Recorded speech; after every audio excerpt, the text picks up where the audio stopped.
L'année 2025 a été très riche en actualités politiques, que ce soit sur la scène municipale, provinciale ou fédérale, entre autres parce qu'on a aussi beaucoup parlé des 30 ans du référendum de 1995. Et donc, par le fait même, de mon prochain invité, l'ancien premier ministre du Canada, Jean Chrétien.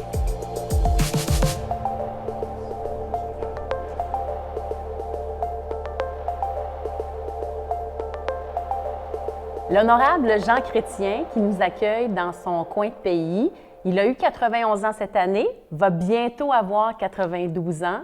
Bonjour, M. Chrétien. Bonjour, bonjour. Merci de nous accueillir. Ça me fait plaisir. C'est très gentil.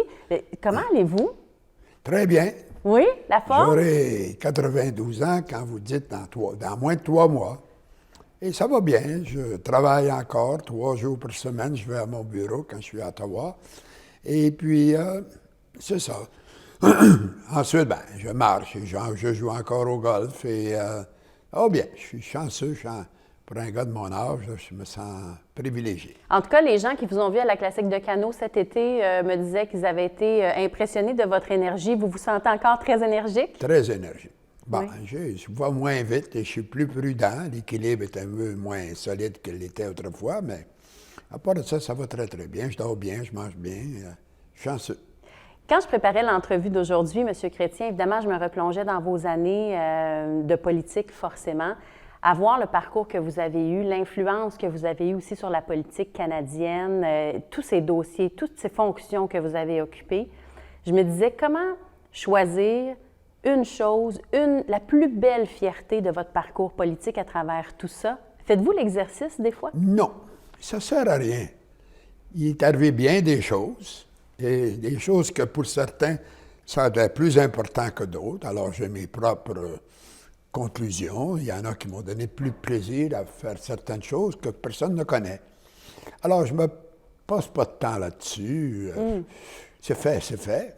Mais je pensais que vous alliez me parler de la guerre en Irak, honnêtement, parce que j'ai eu l'impression, en lisant notamment votre biographie, vos histoires et tout ça, que ça, c'était quand même une belle fierté pour vous d'avoir, à l'époque, tenu tête quand même aux États-Unis là-dessus. C'était un moment important. Oui. C'était une décision importante. Et c'est perçu comme la plus grande affirmation de l'indépendance du Canada. Alors ça me donne beaucoup de satisfaction, spécialement à ce moment-ci, alors que Trump s'attaque à notre indépendance de bien des façons. Alors, pour moi, j'ai toujours été très fier d'être un Canadien. Il faut avoir de bonnes relations avec les États-Unis. La première fois que j'ai vu Bill Clinton, c'était à Seattle.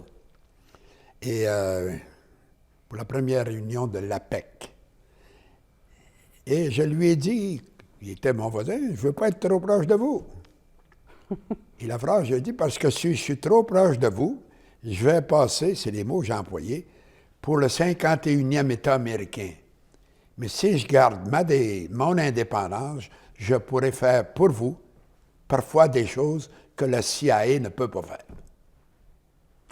Alors, et c'est drôle, c'est le même thème qu'on emploie aujourd'hui, 51e État. Absolument, et qui dérange d'ailleurs en ce moment. À l'époque, par exemple, de la guerre en Irak, là, où vous avez dit, nous, le Canada, on ne se joindra pas à cette force-là. Vous aviez une lecture des choses, puis l'histoire vous a donné raison aussi à ce sujet-là. Mais est-ce qu'aujourd'hui, ça se pourrait encore tenir tête aux États-Unis ou maintenir cette position-là différente? C'est ce que le premier ministre fait à ce moment-ci. Il n'est pas...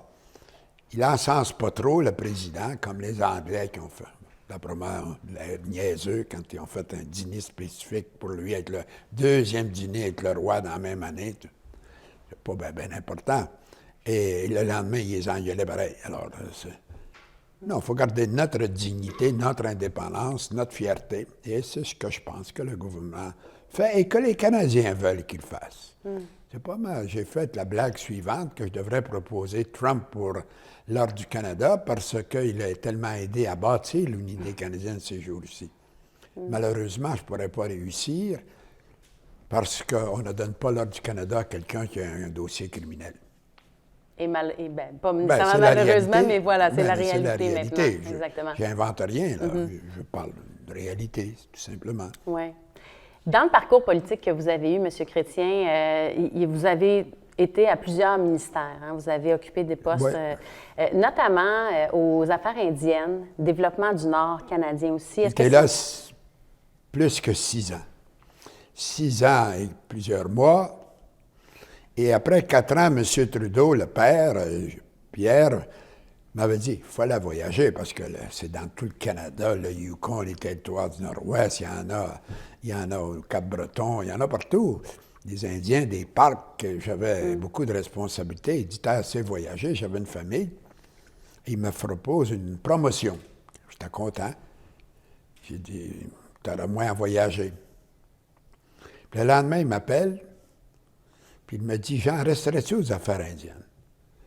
Quand j'ai parlé au chef indien pour les informer que j'avais l'intention de te changer, ils n'ont pas voulu. Ils ont dit, on veut le garder. Resterais-tu? Ben, j'ai dit, si on me le demande, je vais faire mon devoir. Quand j'ai vu les chefs indiens, j'ai dit, pourquoi vous voulez me garder? Vous m'engueulez tout le temps. Et puis, vous voulez me garder. Ils ont dit, on préfère faire affaire avec le job qu'on connaît que le job qu'on ne connaît pas. Alors, je suis resté un autre 2 ans et demi avec eux. Et j'ai adoré ça. Mais les relations avec les communautés autochtones dans plusieurs dossiers sont difficiles. Ben, c'est toujours très compliqué. Mais je regarde le progrès qu'on a fait. La première année où j'étais là, il y avait eu peut-être une douzaine ou 25 jeunes autochtones qui étaient gradués des universités. Aujourd'hui, c'est des milliers à chaque année. Seulement, ils ont le problème de s'ajuster. Ils ont une loi spéciale que je n'aimais pas parce que ça fait un peu apartheid, mais ils le veulent. J'ai proposé de l'abolir, de donner exactement les mêmes droits que les autres, mais ils n'ont pas voulu. Alors, c'est un système voulu par eux et avec lequel on vit. Mais quand vous vivez dans des endroits très isolés, c'est très compliqué. C'est jamais facile. Bien, il n'y a jamais rien de facile en politique. J'aime à dire qu'en politique, pour boucher un trou, on en creuse 2 autres. Fait qu'on paye tout le temps. C'est vrai que c'est une belle façon de l'imaginer. C'est vrai, on règle un problème, il y en a une gang qui sont mécontents. Alors là, il faut s'occuper des mécontents, mais là, on est mécontents. En essayant de les satisfaire, on en met d'autres mécontents. Alors, le truc, c'est faire de son mieux, faire ce qu'il faut. Le plus grand conseil que j'ai eu, c'est un de mes amis ici, qui était un chef ouvrier, Fernandé Laverne, qui était un gars extrêmement intelligent, qui avait été chef des unions et tout ça, et qui m'avait dit, Jean, fais confiance au jugement du peuple.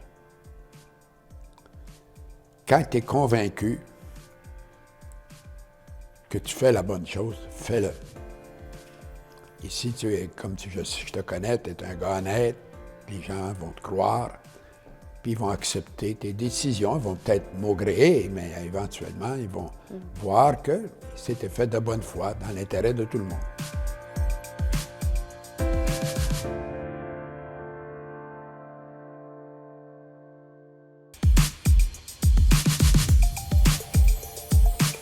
Est-ce qu'aujourd'hui, les politiciens, puis je ne veux pas dire nécessairement au Canada, mais de façon générale, est-ce que les politiciens accordent trop d'importance à l'opinion du public quand ils prennent leurs décisions? Et vous, le problème, ils ont trop de personnes alentour d'eux autres, ils ont trop d'experts. Il n'y a rien de pire que des spécialistes. Ils sont très étroits dans leurs commentaires. C'est très souvent en fonction de l'intérêt de leur spécialité. Tandis que quand vous êtes en politique, il faut pas, vous ne pouvez pas être spécialiste dans tout. Il faut regarder l'ensemble de la situation et de tirer la conclusion que vous pensez la meilleure. Quand j'ai commencé comme député, on avait une secrétaire à Ottawa pour 2 députés. Donc, vous faisiez On n'avait personne dans le comté. Il fallait tout faire tout seul. Mais on savait qu'est-ce qui se passait, par exemple. C'est intéressant. C'était intéressant, mais c'était de l'ouvrage en titi, comme on disait dans le temps. Ça, c'est sûr, c'est sûr. Dans l'ouvrage, là, il y a eu des beaux moments, par exemple. Il y a eu, entre autres, les parcs nationaux. Les gens, peut-être, en tout cas, c'est pas toujours de ça dont on parle, mais les parcs nationaux, dont celui-ci... C'est ça, quand on me demande des fois... C'est votre héritage, ça? Je suis très fier de ce que j'ai fait à Parc Canada. Savez-vous que comme ministre et comme premier ministre, j'ai mis de côté dans des parcs nationaux pour conservation de la nature pour les siècles à venir, plus d'acres de terre qu'il y en a dans toute la France. Et je fais ça quand j'étais là, j'ai énormément de fierté là-dedans, mais personne ne sait. ou à peu près pas, comme le parc national de la Mauricie ici, qui est très fréquenté, qui est très beau, tout le monde aime, et qui est bien entretenu. Et, j'ai tout voulu que je me batte. Ils n'en voulaient pas au Québec, le parc national. Ah, il va falloir céder du territoire aux méchants fédéralistes. Je disais, voyons donc, je vais dépenser de l'argent. Je dépensais de l'argent dans le Parc Canada ailleurs, puis j'en dépensais pas au Québec. Puis je disais, si je fais un parc, puis vous la faites, votre séparation, je ne mettrai pas ça dans un truck pour amener ça à Ottawa, ça va rester là. Voyons donc. Et ça fait 50 ans de ça. Aujourd'hui, quand vous regardez avec la sagesse de vos presque 92 ans, le monde actuel, là, avec tout ce qui bouge, avez-vous l'impression que le plus grand danger pour le pays en ce moment, c'est la crise environnementale, une crise géopolitique ou une crise indépendantiste? C'est difficile de classifier qu'est-ce qui est de plus important, de plus dangereux. Ceux-là sont tous importants et tous dangereux.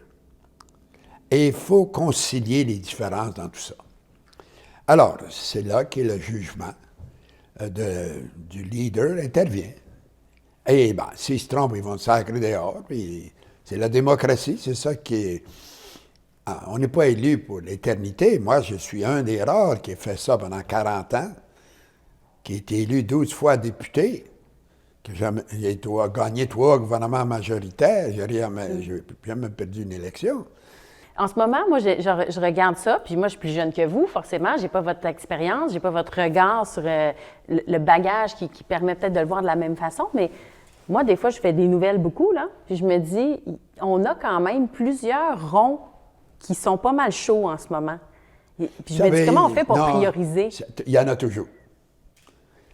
Je regarde en arrière, on ne s'en rappelle pas. Quand j'ai été élu en 1963, il y avait des bombes à Montréal, puis il y avait des gens qui ont été tués sur la rue. Il y a eu des kidnappings de diplomates plus tard, il y a eu la mort de Laporte, il y a tout ça. Nos problèmes. C'est de référence au FLQ, là, à l'époque. C'est bien plus facile aujourd'hui, mais c'était pas seulement au Canada à l'époque. On a vécu bien des crises, et on les regarde et on ne s'en rappelle plus. Comme j'ai dit tantôt, le quotidien est toujours effrayant dans un sens. On pense qu'on fait face à des problèmes insurmontables. Mais on fait face. On trouve des solutions. On passe par-dessus, on passe en dessous, on passe aux côtés. Ça chiale, ça applaudit un peu. Puis le lendemain, vous vous réveillez, il y a un nouveau problème. Je l'ai dit, on règle un problème, on en crée 2 autres. Alors, il faut travailler tout le temps. Oui, effectivement. Quand j'ai su qu'on allait probablement se rencontrer, j'ai regardé un documentaire sur Paul Martin.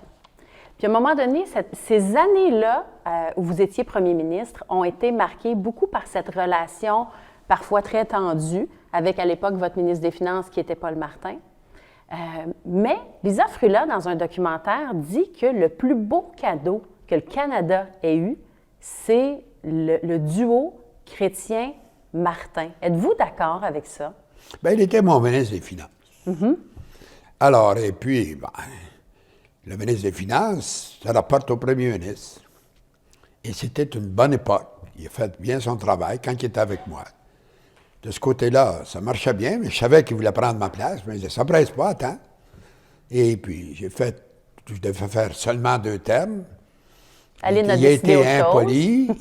Il était un peu poli. Ses amis ont été très impolis à un moment donné. Puis Aline a dit 4 années de plus. Puis là, j'ai fait un 3e mandat. Parce que j'avais promis à Aline que je ne serais pas premier ministre plus que 2 termes.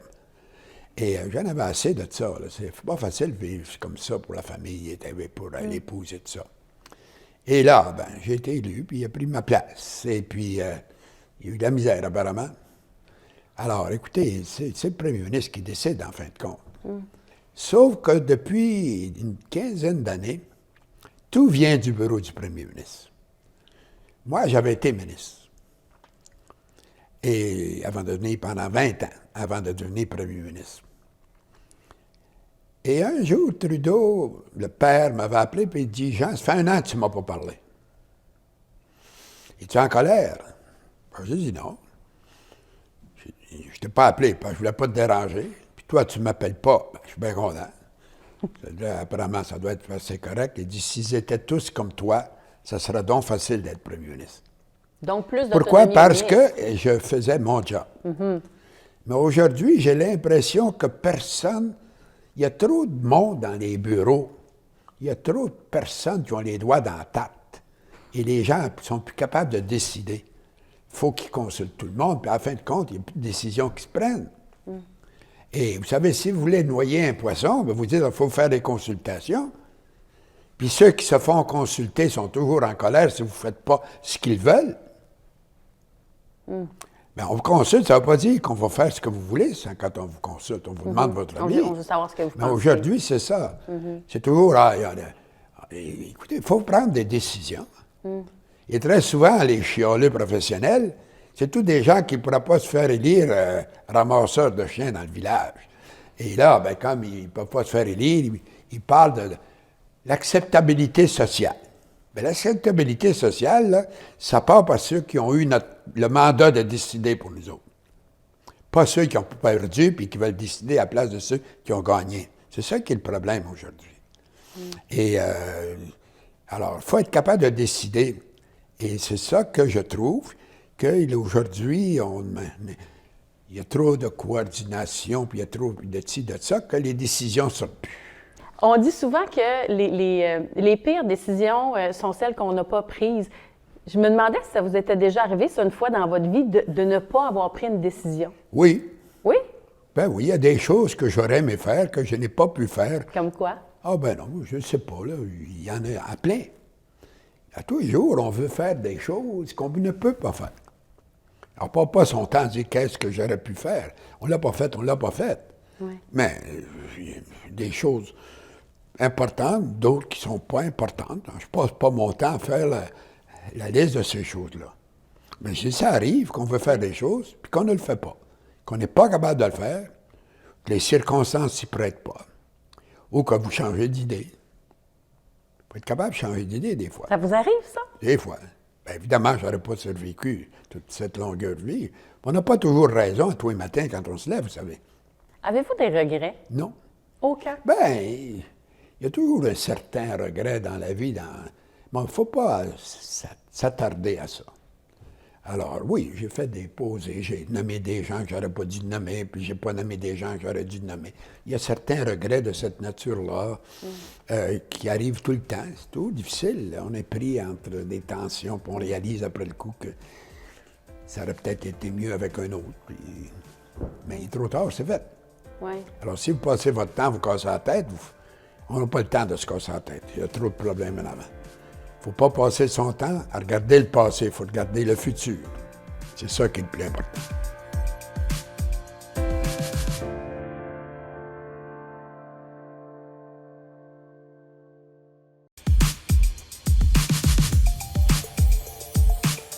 On se retrouve en ce moment à Shawinigan. Il y a 30 ans, presque jour pour jour, vous étiez à peu près partout au Canada, peut-être à Shawinigan aussi, mais surtout partout au Canada, parce qu'on était en pleine période référendaire, 1995. Ça a été tumultueux, ça, cette période-là, puis vous avez beaucoup lutté contre les indépendantistes à l'époque pour l'unité canadienne. Aujourd'hui, quand vous regardez la situation, est-ce que vous craignez d'autres référendums au Québec, en Alberta? Ben, voici, ils veulent en faire un autre. Les gens ne veulent pas. Vous regardez les sondages, 25% des gens qui disent qu'ils vont voter pour le PQ disent qu'ils vont voter non. Alors, Bouchard a dit que c'est un exercice inutile. Et puis s'ils le font, je pense qu'ils vont le perdre facilement. Surtout, le pays n'a jamais été uni comme on est. Dans le bouleversement qu'on a comme Canada, ensemble, c'est pas facile. Imaginez-vous qu'est-ce qu'on aurait l'air si on était indépendant dans le contexte actuel. Alors, on a le support. Les États-Unis ont besoin du Canada. Pourquoi? Parce qu'une grosse partie de leur pétrole vient du Canada. Le Québec indépendant n'a pas accès, n'est pas solidaire du pétrole de l'Ouest. Il y a tout ça. Moi, je pense que en Angleterre, vous savez ce qui se passe. Ils ont eu un référendum. Et puis, là, le gouvernement anglais dit qu'ils n'en veulent plus, ils n'en veulent plus. C'est pas facile à faire, vous savez. Et peut-être qu'il y aurait intérêt à aller lire le bill sur la clarté qui a passé très fort à Ottawa, où on explique comment que ça doit se faire. Vous me parlez de Sévin ou Non, non, non. à l'époque ou Non, aujourd'hui? À l'époque, non. J'ai passé un bill qui s'appelle le bill sur la clarté. Et, vous savez pas, on ne proclame pas l'indépendance. Il faut que les autres pays vous reconnaissent. Ce serait quoi, d'ailleurs, à l'époque de ce projet-là dont vous parlez, vous aviez beaucoup parlé de la clarté référendaire, mais il y avait aussi la majorité, la question de la majorité. Ce serait quoi une majorité claire? Ben oui, pour mais vous? une majorité claire, c'est que, je faisais la blague, là, les NPD disaient qu'il fallait que c'était une voix de plus était suffisant. Alors, je faisais la blague suivante, c'est ça. Je suis Canadien aujourd'hui, il y a un gars de Shawinigan, un de mes amis, qui avait oublié ses lunettes. S'il avait eu ses lunettes, je serais Canadien, puis aujourd'hui, je ne le suis pas. Écoutez, alors, j'expliquais que les NPD, qui ont un nom illégal, pourquoi? Parce qu'il s'appelle le Nouveau Parti démocratique depuis 70 ans. Ça fait pas bien nouveau, ça. Alors, et ils ont voulu changer leur nom à un moment donné. Et eux qui disaient qu'on pouvait séparer le Québec avec une voix, ça n'a pas passé à une assemblée annuelle parce que ça prenait les 2 tiers de l'Assemblée. Donc, c'est quoi le 2 tiers Ben pour non. vous, une majorité Écoutez, claire? Ou... non, on décide quand on voit le résultat. Si une partie du Québec vote à 90 pour rester au Canada, puis l'autre partie 90 pour s'en aller, ben, qu'est-ce que vous faites avec ceux qui veulent rester? La géographie est énorme au Canada. C'est pas la moitié des pays d'Afrique, pas d'Afrique, d'Europe rentraient dans la province de Québec. Alors, écoutez, il y a tout ça de considération. Alors, il y a toutes des conditions qui ont été énumérées dans la loi sur la clarté, qu'ils auraient intérêt de lire, parce que ça ne se passera pas comme un geste facile à faire. Et on perd du temps là-dessus. C'est pas le problème. Il n'y a personne qui se réveille le matin et qui se dise on a besoin de se séparer, sinon je ne vais pas travailler. Tu sais, voyons, c'est pas de même que ça marche. Alors, on n'a pas le temps de se casser la tête, de dire, si. Comme disait Diefenbaker, si tous les chiens avaient des il n'y aurait plus de poteaux. Alors. C'est ça votre secret, je pense, hein? C'est la capacité d'avancer, la capacité de ne pas rester pourquoi? On a passé embourbé. on passe notre temps à parler du passé. Saviez-vous qu'au moment de la conquête, il y avait plus de francophones, il y a plus de francophones aujourd'hui au Manitoba qu'il y en avait au Québec? Ah oui? Oui, il y avait 40. Il y avait, je pense que j'ai lu un livre dernièrement là-dessus, où la population de ce qu'on appelle la Nouvelle-France, qui incluait la Louisiane, était de 90 000 personnes. La moitié était dans ce qui est le Québec aujourd'hui. Et là, on est rendu 9 millions. Pour des martyrs, on s'en est tiré pas trop pire. Pas si pire. Hein? On s'en sort. On s'en sort pas mal. Tu sais, arrêtez, puis on pleurait là-dessus. Mais vous devez suivre la politique encore. On n'a pas été conquis, on a été abandonnés. Le traité de 1763, là, on était abandonnés aux Anglais. Et puis ensuite, les Américains ont voulu nous avoir dans leur révolution, puis on a dit non. Et puis on a choisi de rester avec la couronne britannique. Ça vous surprend? On a choisi. Et regardez le résultat. Ils ont eu raison. En Louisiane, il n'y a plus beaucoup de Français. Ici, on est parti de 45 000, puis on est monté à 9 millions. Pour ça, quand je les entends parler qu'on est des misérables, je trouve ça drôle. Quand j'étais premier ministre, là, j'étais le premier ministre. Je ne peux pas avoir un nom plus français. Je ne parlais pas anglais quand j'ai été élu la première fois. Pour un misérable, c'est pas trop pire. Alors, j'ai été le premier ministre. Mon chef de cabinet, c'était le maire de Québec, Jean Pelletier. Le gouverneur général était Roméo Leblanc. Le juge en chef était Antonio Lamère. Le chef des armées, Barry était le chef des armées. La greffier du conseil privé était Mme Bourgon. L'ambassadeur du Canada aux États-Unis était Raymond Chrétien. Et la majorité des juges, à un moment donné, à la Cour suprême, étaient des francophones. Fait que c'est pas si pire, c'est ça votre point. Oh, ça, c'est pas si pire, hein, pour des martyrs.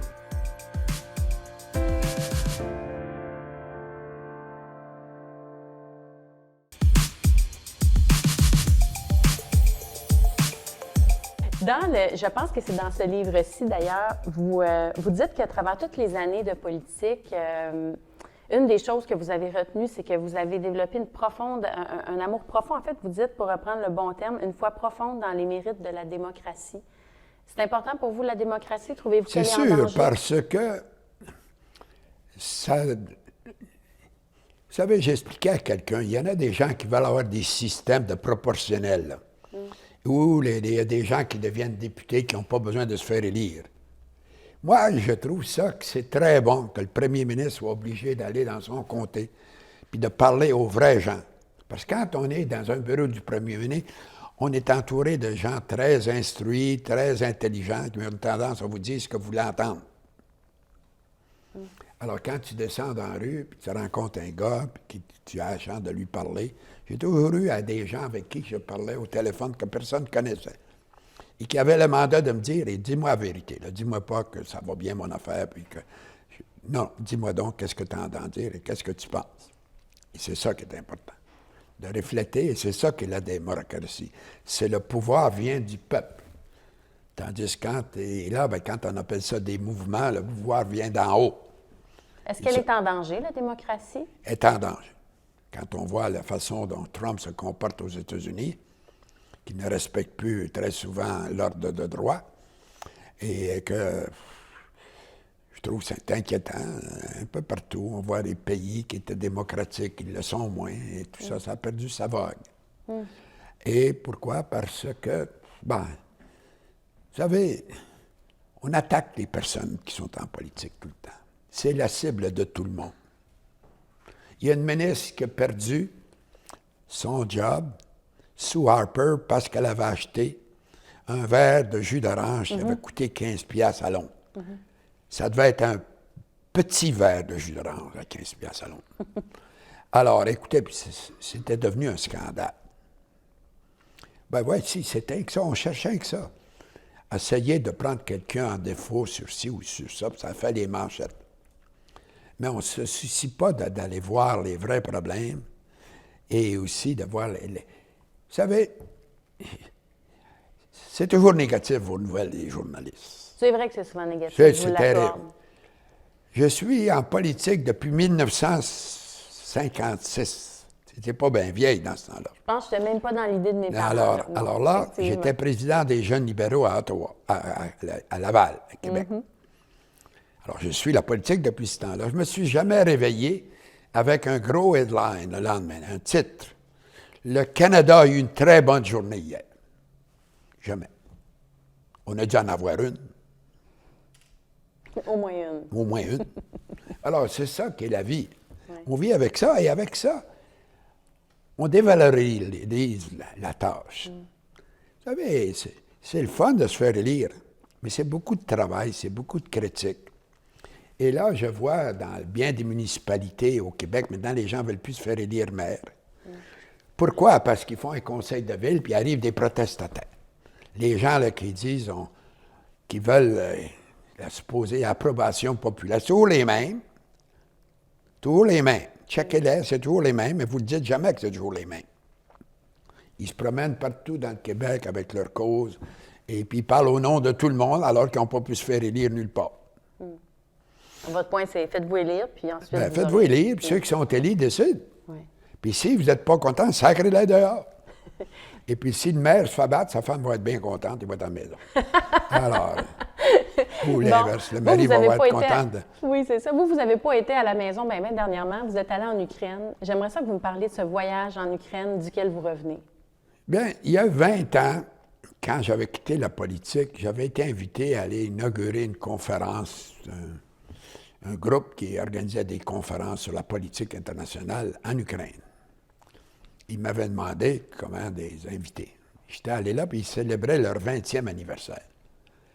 Alors, ils m'ont invité, et la Miss Freeland, qui est une Ukrainienne. On l'avait demandé si elle ne pouvait pas me persuader, puis elle est ukrainienne et tout ça. Alors, et j'étais curieux. J'ai dit, tiens, je vais aller voir ça, moi. Allez, arrivé, on est là. Ben, j'ai été arrivé à Pologne, et puis j'ai embarqué dans un autobus pour 3-4 heures, puis ensuite dans un train pendant plus de 10 heures. Et pour aller là, et puis j'ai été resté 2 jours, et puis il y avait des sirènes des fois, puis tout ça. C'est le fun de voir, et les gens vivent. Ce qui m'a surpris, c'est qu'on voit parfois des bâtisses détruites ici, là, pas moins que je pensais où on est allé. Et les gens vivent la vie normale, que voulez-vous? Il faut bien qu'ils aillent travailler, il faut bien qu'ils aillent gagner leur vie, il faut bien qu'ils aillent magasiner. On allait dans un restaurant, puis c'était bon. Et même si de temps en temps, il pouvait y avoir une sirène qui nous disait « c'est inquiétant », mais je voulais vivre ça, je l'ai vécu. Oui. Qu'est-ce que vous ramenez? Bien, j'ai ramené qu'ils sont très déterminés. Seulement, ça va être compliqué. Je connais l'autre côté de la médaille, moi aussi, parce que j'ai voyagé. J'ai voyagé en Russie depuis 1971. Oui. J'étais ministre du Nord canadien. J'ai passé 3 semaines en Russie, dont 2 semaines en Sibérie. Il n'y a pas grand monde qui a fait ça. Et là, alors, j'ai toujours été... Et en fait, ce sont nos voisins. Parce que par le Nord, on se touche. Et on a comparé des choses avec eux qu'on faisait au Canada. On s'aidait. D'ailleurs, quelque chose un souvenir, là, c'est que pour les remercier de m'avoir, de la collaboration, on leur avait envoyé des bœufs musqués. Il y avait une population de bœufs musqués autrefois en Russie, puis il n'y en avait plus. Et apparemment, moi, on était les premiers, le Canada, quand je suis allé. On leur a donné des bœufs musqués, puis on repeuplé. Il y en a maintenant en Sibérie. C'est revenu. C'est revenu. Ben oui, mais c'est une contribution qui me fait plaisir à moi, mais que vous ne saviez même pas. Bien là, maintenant, je le sais. Ben, vous le savez. Est-ce que vous arrêtez un jour de penser comme un premier ministre? Est-ce qu'à un moment donné, on arrête de penser en premier ministre quand on l'a été? Je ne pense pas comme un premier ministre, je pense comme Jean Chrétien. Mais j'ai le bagage d'avoir été premier ministre, d'avoir été ministre dans 8 ou 9 ministères, d'avoir été chef de l'opposition, d'avoir été élu pendant 40 ans. Alors, ça fait de moi un personnage différent. Donc, finalement, vous pensez toujours comme ça? Ben non, mais je pense à d'autres choses aussi. Quand je joue au golf, je ne pense pas à politique, je regarde la balle. C'est bon, ça, c'est un bon truc de décompression. C'est mieux de rester à la tête sur la balle que de penser à ce qui se passe en Russie, là. Merci.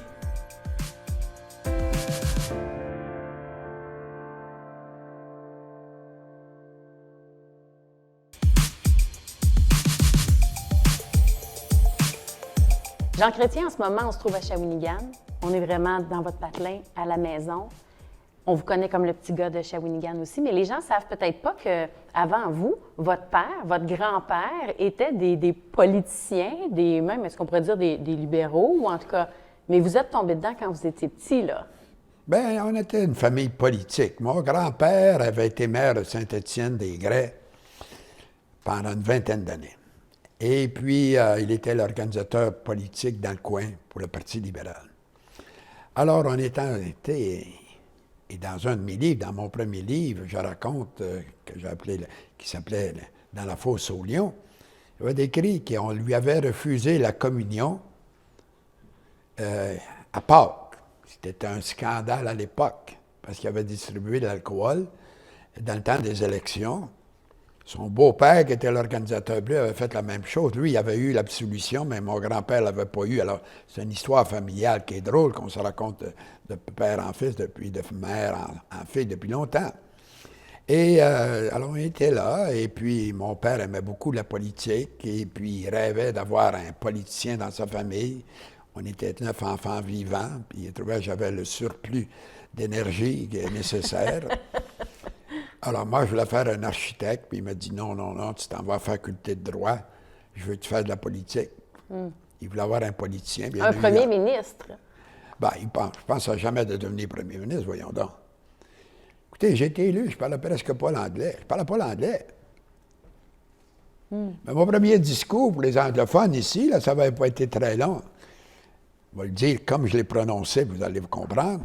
« Ladies and gentlemen, thank you very much for coming here tonight. If you vote for me, and if I am elected, I will be bilingual in 4 years. L'avez-vous fait? Alors, un jour, on avait un dîner, puis j'ai conté cette histoire-là, puis Pierre Trudeau, qui était le premier ministre, était assis au côté de moi, puis il a dit, « T'as jamais tenu ta promesse. » Quand même, c'est une belle période, ça, parce qu'on sent quand même que cet héritage-là politique vous habite là, depuis longtemps. Là, on dirait que la politique, ça a écoutez, toujours fait vous en partie de compte un votre autre. vie. Quand j'ai vu Duplessis la première fois. Bien, ça, c'est au séminaire Saint-Joseph, hein? Oui, bien Vous non, étiez mais il avait reçu déjà, à son bureau oui. les anciens, la classe de graduation, ceux qui allaient devenir anciens. Il était un ancien. Et quand je suis arrivé, avec les autres, donnant la main, ton nom, Jean Chrétien, Chrétien, oui. Chambriane, oui, M. Duplessis. Ton père, c'est Wally Chrétien, oui, M. le Premier ministre. Ton grand-père, c'est François Chrétien, maire de Saint-Étienne-des-Grès. J'ai dit, vous avez raison. Ben, il dit, t'es un maudit rouge. Vous le dites, vous le racontez, puis il y a plein de fois où on rit dans cet entretien-là. On sent que l'humour, puis d'ailleurs, vous l'avez toujours eu, cette personnalité comique, là, très jeune aussi. Ça vous a servi avec des relations comme celle avec Bill Clinton, dans toutes sortes de contextes. L'humour dans votre vie a servi à quoi? Bien, vous savez, la vérité crue, c'est difficile à avaler. Mais si elle est enrobée d'humour, elle s'avale beaucoup mieux. Alors, parfois, on me faisait ce reproche-là de réduire, de faciliter le débat avec de dire la vérité, mais dans une blague. Mais qui est basée sur la réalité. Je vais parler, un vote. Voyons donc. Même, il faut faire une réunion du Parti québécois, de l'exécutif, ça prend les 2/3 des membres de l'Assemblée pour faire une réunion spéciale. On va briser un pays parce qu'un gars va oublier ses lunettes à la maison. Sur la clarté, là. Sur la clarté, mais non, mais c'est ça. Oui, alors là, je vous l'explique avec de l'humour. Oui, oui. Mais l'humour, est-ce que l'humour, même à la maison, par exemple, avec Aline, avec les ben enfants? ça l'aide dans la vie. Oui. On peut virer ce qui pourrait devenir un drame à une joke, une blague. Et puis, l'atmosphère se rétablit. Oui. Comment se passe la vie quand, par exemple, justement, Mme Chrétien, Aline, on le voit, vous le dites dans votre livre, c'était mon roc de Gibraltar. Ça a été une femme qui vous a conseillé, qui savait tout de vous, décédée en 2020, rappelons-le. Comment c'est la vie ensuite? Est-ce qu'on se remet de ce deuil-là ou on vit avec ça? Oui. Non, elle est toujours présente. J'ai plein de photos d'elle. Évidemment, elle est partie, je vis, je continue ma vie, mais elle est toujours là. Et on a partagé toute une vie. Et vous savez, on se retrouve souvent seul en politique. Il y a des moments très difficiles. Et ça devient un poteau important. J'ai eu toutes sortes de problèmes difficiles. Ça n'a pas été toujours facile. Et des fois, je pensais que c'était fini. Il y a un matin, je dis à Aline, c'est fini mon affaire. Je ne vais pas travailler. Je pense que ça ne marcherait plus, que j'ai atteint le bout de mon chemin. C'est la première fois qu'elle me servit un déjeuner au lit. Et puis, elle a dit, non, c'est pas fini. Et je me suis levé, puis je suis allé Et il s'était passé dans les heures précédentes, dans les nouvelles, quelque chose qui lui donnait raison. Et alors, à ce moment-là, si j'avais signé une lettre de démission, vous savez, c'est facile de quitter la politique. Ça prend une feuille de papier, je démissionne, Chrétien, réglé. Vous étiez premier ministre ou vous étiez ministre? Non, j'étais ministre dans ce temps-là. Une chance que vous n'avez pas démissionné à ce moment-là. Ben non, que vous auriez manqué. Je serais revenu à Chonréan ou je serais allé pratiquer le droit. J'aurais fait une vie tout à fait différente, qui aurait probablement été une belle vie aussi, mais moins satisfaisante nécessairement. Shawinigan, là, ça a toujours été très important pour vous, la base de la base, vos racines. Comment vous voyez Shawinigan dans l'avenir? Bien, ça ne deviendra jamais une énorme ville. En fait, On est la ville jumelle de Trois-Rivières, un peu comme au Minnesota, entre Saint-Paul et Minneapolis, on dit des villes jumelles, Twin Cities, ce qu'ils appellent. Alors, on est une région. Il faut regarder ça en termes de région. Et la région va bien. Elle est bien située à mi-chemin entre Québec et Montréal. On a un aéroport, une université, on a le centre des données fiscales, on a le parc national. C'est des actifs collectifs. Oui. Comme, je vais dire ce soir, on demandait des choses, j'avais réalisé que personne réalise que la terrasse Turcotte au Trois-Rivières, c'est peut-être une des plus belles qui existent au Québec. Oui. Et ça, c'était fait comme ça, quand j'étais président du Conseil du Trésor, soudainement arrive quelque chose de cancellé. Pouf! J'ai dit, on va faire le parc portuaire. Ça s'est fait tellement vite que personne à Trois-Rivières s'est fait. Si j'ai appelé le député Claude Lajoie, je dis, on a une chance. C'était fait. C'est ça qu'on fait. Puis non, mais c'est la plus belle. Elle est très belle. Personne ne sait. Moi, j'y vais. J'ai le sourire aux lèvres. J'ai dit, pour moi, c'est ça. Il y a un peu de vous sur la terrasse Turcotte. Ben, non, mais c'est arrivé comme ça. Oui. Pourquoi? Parce que j'étais au bon moment. Oui. Quand l'opportunité s'était présentée, c'est moi la vie, hein? qui étais le président du Conseil du Trésor. Vous me parlez de la terrasse Turcotte, puis c'est vrai, je ne savais pas la terrasse Turcotte. Vous me l'apprenez, je suis contente de savoir ça. Saviez-vous que j'ai fait les forges, les vieilles forges? Ah, oui, les forges de Saint-Maurice. Ben oui, j'étais ministre des Parcs quand j'ai fait ça. Partout où je faisais des sites historiques, tu as toujours des batailles que les Français avaient perdus. Alors là, j'ai fait la première site historique basé pour l'industrie, non pas seulement les batailles. Il y avait des vases en fer, en acier ou du fer, plutôt de l'époque de Trois-Rivières, qui sont dans les musées aux États-Unis, parce qu'ils viennent de la première aciérie qui existait en Amérique. C'est les vieilles forges de Trois-Rivières. Ouais, on n'en parle pas. Bien, si on était en France, ça ferait un gros chiot. Mais ici, on n'en parle pas. La classique de Cano. Quand on parle d'histoire, la classique internationale de Cano de la Mauricie, je ne sais pas comment vous vous y êtes pris, Jean Chrétien, mais c'était un événement que tout le monde pensait mort. Et je ne dirais pas mort et enterré, mais en tout cas, les gens avaient peu d'espoir. J'ai comment dit vous que avez c'est fait qui pour arrive, sauver ça? puis ils m'ont expliqué le problème. Ben, j'ai dit, correct, je vais vous aider. Alors, il y avait deux groupes.